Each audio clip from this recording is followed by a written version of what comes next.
kid is going to be Cole Witzig from the Triad Little Knights. He comes in with a record of 55-3.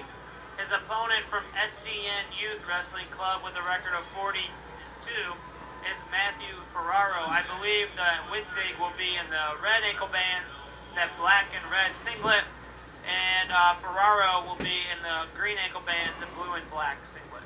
Yeah, again, kind of a unique situation. Last week we were over at the dual team party, 2 weeks ago, excuse me, and Triad was wrestling down there, and Cole's father's the head coach there, and he's over in his corner now, Russ Witzig. So it's got to be quite a thrill for a father to be able to step in and do this.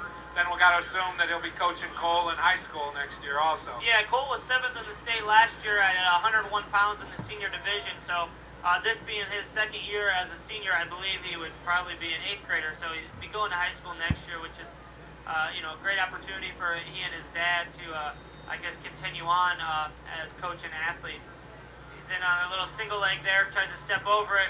Nice little limp arm. They're going to give him the takedown there on the edge. So nice little takedown there. Got to the shot, continued to wrestle, continued to move, and gets the first takedown in the match to take a 2-0 lead. Yeah, Al Ramos, our head official here, he's assisted by Chris Camp. And yeah, looking over and seeing Russ in the corner, it's great to coach your son. At least I enjoyed coaching you and your brother. And we got to assume they're going to have a lot of great times in the next 4 years also, like we did during the course of the time. Yeah, I've been watching, I watched Cole wrestle last couple days, and his dad is usually a pretty intense guy, but I like to watch him coach his son because you can kind of tell he gets maybe a little bit more nervous over there coaching his son than he does coaching anybody else. But that's a good thing, and obviously his son enjoys it and is really successful in wrestling, and it's a great bond for the father and the son. And he leads 2-1 here towards the end of the first period. And again, I explain it through the father's coach's point of view. I had a great time coaching my 2 kids. We just got a chance to do things all through the IKWF series, and then once they got to high school, doing different things, working with them, spending time with them. Witzig gets to take down the lead 4-1 here. Yeah, he got back to that same shot, basically same shot and same finish. And then Ferraro gets a quick escape. So 2 takedowns and 2 escapes. 4-2 lead for Witzig, and it's going to be the end of the period here. So he's going to be up 2 heading into the second period here at 122 pounds. Okay. So 4-2, like Dan said. Well, Dan, we had just explained it from the coach father's point of view. What about the wrestler son's point of view? How was it? How did you enjoy doing that stuff? Witzig's going to start the period on the bottom, and you always respect your coach, but I think that it's an even greater respect to have your dad as your coach, and it's a lot of fun because like I said, it creates kind of that bond where generally speaking, you probably talk wrestling a lot at home, and you both kind of enjoy wrestling and being around it. So it's something that every father and son situation needs a bond that bonds them together and allows them to spend time together. And just so happened that mine and other people's was with wrestling, and I probably wouldn't have asked for it to be any other way. Again, still 4-2. Nice little scramble there. Witzig couldn't get away, and Ferraro gets a leg thrown. And again, here's where Danny's talked about this big change in grade school wrestling as far as the legs, kids starting to use them much more effectively. Yeah, Ferraro was in trouble there a little bit. He kind of got his hands high. Now he seems to have something locked up with his hands up high. Looking for back points. Witzig's doing a pretty good job of countering it, but big trouble. Yeah, he countered it going one way, but then Ferraro did a great job of going back the other way, and he's gonna get 2 back points. So I think he got 2 different counts of 2 each there. So a tough position there again for Witzig. He was on the bottom and got those. Ferraro got those legs in, and maybe kind of even locked up a pretty funky move there. And now they're in a different funky situation here. Back there. Good it's going to be potentially dangerous. Yeah, great call. 11 seconds to go in the second period. 4-4 now. Looks like Witzig has some blood, but Witzig went ahead and picked bottom in this situation. Probably feeling pretty comfortable. He could get away, and again, Ferraro was able to lock up those legs and lock up a turn there real quick and tie the score up.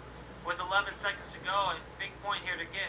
If Witzig can get it, really helps him out a lot, and if Ferraro can hold him down, it helps Ferraro out a lot. Yeah, this big 11 seconds as far as things go, and both coaches are talking to their their wrestlers, tell them, hey, you know, this is important, ride him out. If you're Ferraro, Witzig, hey, get the point, make sure you move. So we'll see what happens. Well, like I said, 11 seconds left, second period, as you can see. 4-4 is our score.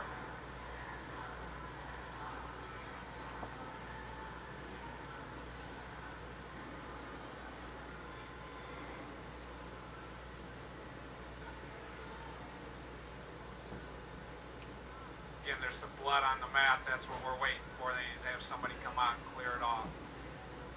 And now we're set and ready to go. So big 11 seconds here. See what happens.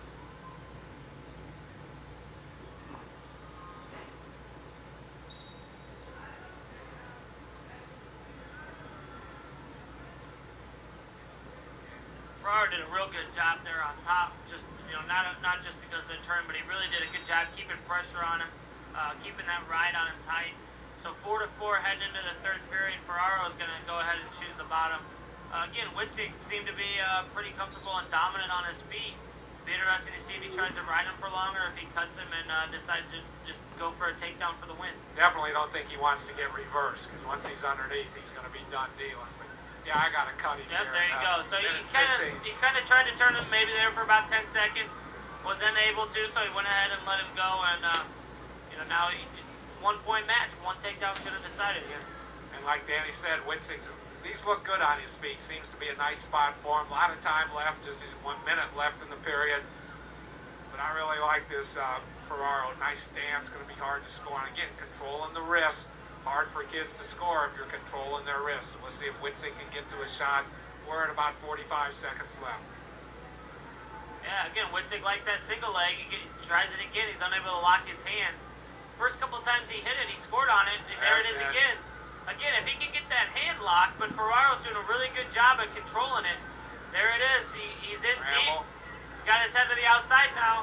Change off. 25 seconds to go. Change off. Oh, good job by Ferraro, just really popping his hips and being heavy there, and then go out of bounds. So 20 seconds. Let's see if Witzig can force into that shot again and get his hands locked and finish a single leg here. Boy, when you watch the replay of this, or watch it if you get the DVD, just see the hip pressure that Ferraro put on there. He was in big trouble. Just got the hip on him real tight. Again, if you want to order the DVD, go to IllinoisMattMen.com, push the buttons and get the thing ordered. A lot of enjoyment and entertainment you'll have out of all these things. And then remember, Wednesday night, documentary JD set up, 8 o'clock on MattMen. Get there and watch that. It'll be real interesting. I think you'll learn a lot. Here we go, 5-4 Ferraro, 20 seconds. Witzig's in on that shot again. Again, that's his go-to shot. He limps off again. Matt returning. Ferraro's trying to counter it here. He gets out of bounds. 9 seconds to go. So again, Witzig's done a great job of getting to that single leg to the left leg, but he's unable to finish that time. There it is again. They go out of bounds, so 3 seconds to go. And again, a good match by Witzig. Really took the pressure to him on his feet, but that big turn in the second period for Ferraro is going to come in to win the match for him. So your state champion, 2012 at 122 pounds in the senior division from the SCN Youth Wrestling Club is going to be Matthew Ferraro. He finishes the season with a record of 41-2. And congratulations also to your runner-up, Cole Witzig, from the Triad Little Knights. Yeah, great match. A lot of action, a lot of technique there. And it just goes to show, like we've talked about, you want to be tough on top. That's a great weapon to have. He got that leg in and was able to get him turned. And we'll see what he has to say about this. Let's go up to Matt's side. All right, I'm here with your 122-pound IKWF state champion, Matthew Ferraro. Matthew, how's it feeling, buddy? It's incredible. There's no feeling like this. Now, you're up 1 point going into the third period. What's going through your head? Just gotta keep circling, hand fight, don't score. Gotta keep going, keep working hard. Now, Matt, is there anybody you want to thank that helped you get to this point? I want to thank all my teammates. They're like my brothers. I want to thank AJ Jaffe, Riley DeMoss, Eli Baltazar, and Mikey Callahan. All right. Congratulations, sir. All right, we got a couple minutes again, and we've been going through all